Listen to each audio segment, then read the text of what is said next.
welcome back to Washington. Count Jackie Wilson and the rest of us to living. Are you ready to make sure we have 4 more years of Governor Sisolak's fantastic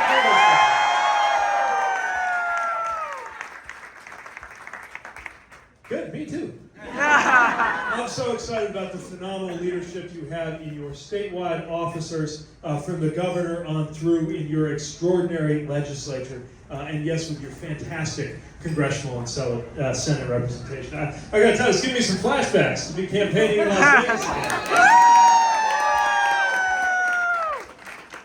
Seeing some familiar faces and some old friends, it feels good. But of course, it makes me think about everything that has changed, even in those short 2 or 3 years since I was here campaigning. And so much has been achieved that it would be easy to forget about if we didn't pause and think about what it took to make that happen. How we got those 10 million jobs created across the country when we were staring at the brink of a recession when we got here. That didn't just happen. That happened because you have good leadership in this state and in the Senate.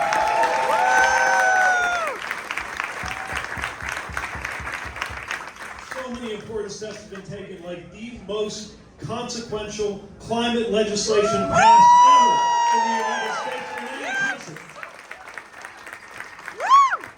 So many good things have happened since I saw you last. Justice Ketanji Brown Jackson sits on the United States Supreme Court.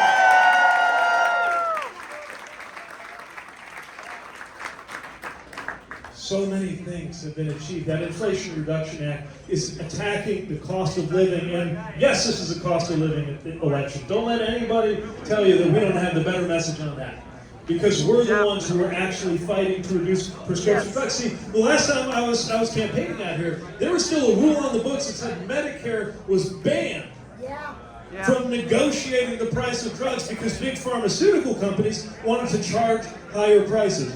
That is over, thanks to Catherine Cortez Masto, Jackie Wilson, and our Democratic Senate and House majority. That was a big deal. And if you are on Medicare, insulin is capped at $35. How many folks here have somebody you love, someone in your family, someone you care about who counts on insulin? And it could have been $35 a month for all of us, except Republicans blocked that. So imagine what we can do with an expanded House and Senate majority, like you're going to help make sure we achieve. So many things have changed for the better, but of course a lot of the things we were talking about back then are still at stake. Freedom, democracy, and security. Freedom, who could have imagined how much deeper the threats to freedom would become? Just in the short 2 or 3 years since I saw you last in campaign. A Supreme Court decision that has us wondering whether we have lived to see the high watermark of rights and freedoms in the American story after 250 years of forward progress. Other side likes to talk a big game about freedom. You are not for freedom if you believe in arresting doctors or women for exercising what has been the right to choose over the course of the last 50 years. We're going to stand up for that right. And yes, real freedom means the freedom to organize and be part of a union so you can get a good day's pay for a good day's work. Thank you to our friends who organized that. Freedom is very, very much on the ballot. So are the economic freedoms that are protected by making it easier to afford to live in this country. And security. We're in a whole new world with some of the security challenges that we face right now. We know that. But again, there is a very clear choice in how to handle it. Security begins at home. Security begins with our most vulnerable people, our children at school. So let's make sure we elect people who understand that the most important thing about our kids in school isn't whether they're going home to 2 moms or 2 dads, it's whether they're going home safe and sound every single day, protected from gunfire. Speaking of education, do we have any teachers in the house? Why wouldn't we re-elect people who understand the value of our teachers and support them? Because what our kids need right now isn't some culture war sideshow over whether Disney's getting too gay. We need teachers and books and resources going to our schools. That's what it means to support education for the kids.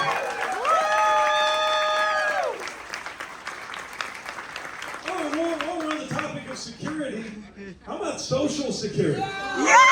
How about supporting Social Security, not putting it on the chopping block like Adam Laxalt and the GOP Senate and House would try to do? That's right. Yes! We stand for Social Security and Medicare. We know how important they are. And then democracy. Certain things ought to be easy in this country. Certain things ought to be bipartisan in this country. Like, I don't know, committing in advance to abide by the results of an election that you're running in. That ought to be table stakes. And frankly, talking about security, acknowledging the direction that violent rhetoric has taken us in. I don't know who needs to hear this after what happened at the Speaker's house last week, because it should go out without saying. But just to be clear, the only proper response to any attempted murder, let alone one that took place in the course of an assassination plot against an American elected official, is unified, swift, bipartisan condemnation and resolution never to let something like that happen again. That should be easy. Yeah. But they do everything the hard way. And then even on the things that are hard, they don't have any answers. No. Tell me what answers they have on inflation. None. We're out there cutting the cost of prescription drugs, cutting the cost of energy, cutting the cost of housing and living in this country. Can anybody name 3 ideas that Adam Laxalt or any other Republican running for office this year has put forward to deal with inflation? No. Immigration? No. Public safety? No. See, they're not about solving those issues. They're just about mentioning those issues to make everybody mad. Why do we need elected problem solvers like CCM, like Governor Sisson, who are actually going to do something to make that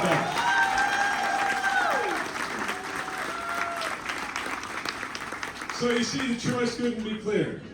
There are some who are about banning books, and there are some who are about building bridges. I'm on team building bridges, and so are you.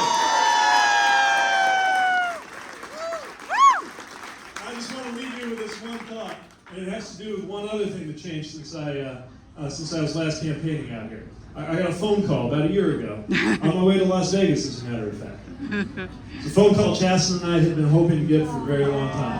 Aww. And a few hours later, after explaining to some very understanding Las Vegas elected officials that I wasn't going to be able to make the event I was planning on, Chasten and I were holding our one-day-old son and daughter. A beautiful country.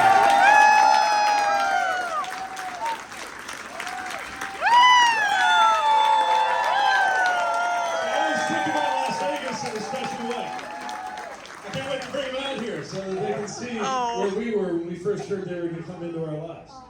But of course, as every parent knows, that changes your relationship. It changes everything. Yeah. Even little everyday stuff. I thought I had my morning routine down. Now it involves things like stepping on tambourines, picking sweet potato out of your briefcase. You don't know how it got in. But of course, it changes the really big things most of all. It changes your relationship to the future. And the one thing I think about when I'm putting their little socks on, which is so much harder than you realize when I'm getting them ready, when we're putting them in the stroller, putting them down to bed, is I'm not going to allow my son and daughter to have any less access to freedom, security, or democracy than my generation. They will live in a better country than we do. We are building a better America for them, and you're part of that. You are building the democracy the next generation will inherit. That's what you're achieving right now. So isn't that worth one more hour knocking on doors? Isn't that worth just a few more phone calls to make sure all of our friends vote? Is it worth the effort to make sure the future is always better than the past? I think so too. I know that you know it, so I thank you for what you're doing, and let's make sure that I am placing some very happy, congratulatory phone calls to all of our friends here in the state of Nevada come Wednesday morning. Thank you so much.